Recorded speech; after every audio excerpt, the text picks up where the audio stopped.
السلام علیکم، میرا نام ہے نور اللہ بھٹی اور آج میری ویڈیو کا ٹاپک ہے independence of Tajikistan. Develop the content ہے introduction, struggle for independence, growth in economy, civil war after 1991، situation after independence and last میں ہے ریفرنسز۔ انٹروڈکشن۔ تاجکستان 9 سپٹمبر 1991 کو آزاد ہوا۔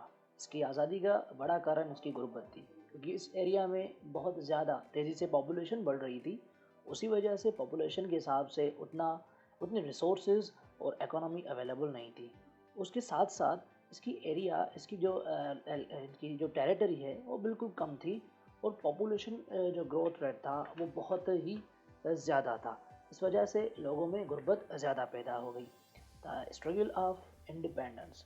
تاجکستان میں 1980 سے مسئلے چل رہے تھے۔ اس کے بعد کئی لوگ مارے گئے اور پھر کچھ پارٹیز نے بہت زیادہ محنت کی آزادی حاصل کرنے کے لیے۔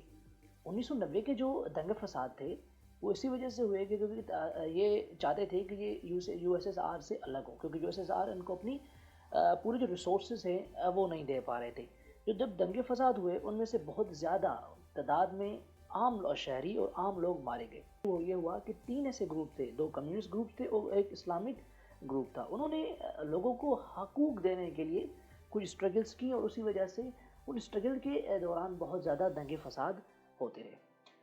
اچھا، گروتھ ان اکانومی۔ دیکھیے تاجکستان 1991 سے پہلے بہت زیادہ ایک غریب ملک تھا۔ ان کی جو گروتھ آف اکانومی ہوئی ہے وہ ہوئی ہے 2006 کے بعد۔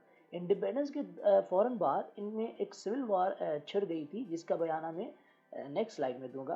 ان میں ایک گروتھ آف اکانومک تباہی، کیونکہ 2006 کے بعد جب انہوں نے جب 2006 کے بعد انہوں نے سول وار سے ان کا چھٹکارا ہو گیا، اور پھر انہوں نے اپنا دھیان پورا دیا اپنی اکانومی کی طرف سے۔ کیونکہ تاجکستان ایک ایگریکلچر اور انڈسٹریل بیس کنٹری ہے، اس کی وجہ سے اس کی اکانومی کنٹینیو بڑھتی گئی، اور 2006 میں جو سب سے زیادہ ان کی جی ڈی پی بڑھی وہ تھی 48% ان کی جو جی ڈی پی بڑھی ہوئی تھی۔ اس کے علاوہ Tajikistan western Europe, eastern Europe, Russia اور افغانستان کی طرف ایک بہت زیادہ امپورٹنٹ ٹریڈ روٹ ہے، اور اس کی وجہ سے تاجکستان رشیا کے لیے بھی بہت زیادہ ہی امپورٹنٹ ہے۔ تو نیکسٹ سلائیڈ ہے سول وار آفٹر 1991۔ جو سول وار تھی یہ اصل وجہ تھی تاجکستان کو تباہ کرنے کی، اصل وجہ یہی سول وار تھی۔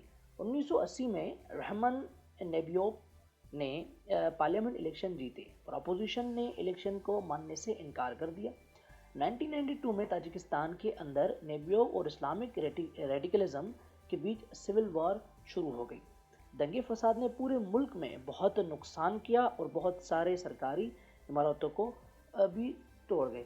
تو یہ سول وار تقریباً 3-4 سال چلی۔ اس کے بعد فائنلی ان کے پاس ایک گورنمنٹ آ گئی جنہوں نے تاجکستان کو ریسکیو کیا اور تاجکستان کو ان دنگوں فساد سے بچا لیا۔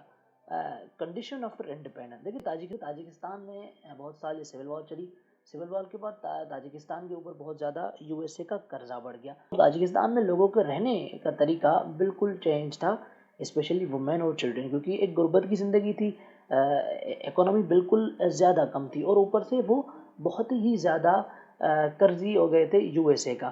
پھر 2004 کے بعد انہوں نے گروتھ شروع کی، اور 2008 کے بعد مکمل انہوں نے اپنی ایک گروتھ کی، اور اس کے علاوہ انہوں نے بہت زیادہ جو ڈومیسٹک مارکیٹس تھے ان میں ترقی حاصل کی، اور ان کی اکانومی پھر بڑھتی گئی۔ لاسٹ جو ہے ریفرنسز ہیں وہ ہے یہ جو بھی ریفرنس ہے وہ میں نے لیے ہیں، بک ہے Palgrave concise history atlas of central Asia, جو لکھی ہے رفیظ ایبزوگ نے۔ تو اس ویڈیو میں اتنا ہی، نیکسٹ ویڈیو میں پھر ملیں گے۔ اللہ حافظ۔